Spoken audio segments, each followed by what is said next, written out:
نحمده ونصلي ونسلم على رسوله الكريم اما بعد فاعوذ باللہ من الشیطان الرجیم بسم اللہ الرحمن الرحیم الصلاة والسلام علیک یا سیدی یا رسول اللہ وعلی آلک واصحابک یا حبیب اللہ۔ اللہ تعالیٰ کے اولیاء کی کیا شان ہے، کیا مقام ہے اور کیا مرتبہ ہے، آئیے اولیاء کرام کے متعلق آج ہم کچھ مختصر سی ایک بات سنتے ہیں۔ امام فخر الدین رازی رحمۃ اللہ تعالی علیہ، جو کہ بہت بڑے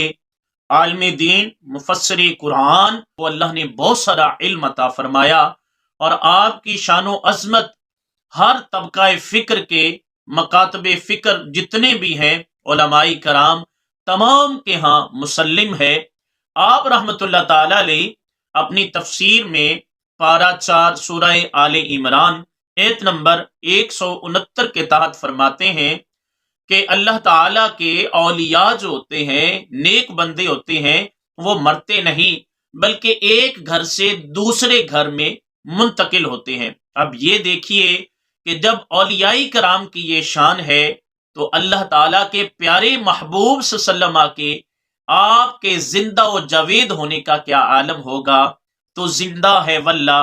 تو زندہ ہے واللہ، میرے چشم عالم سے چھپ جانے والے، جب شان ہے یہ خدمت گاروں کی، سرکار کا عالم کیا ہوگا جب آپ کے غلام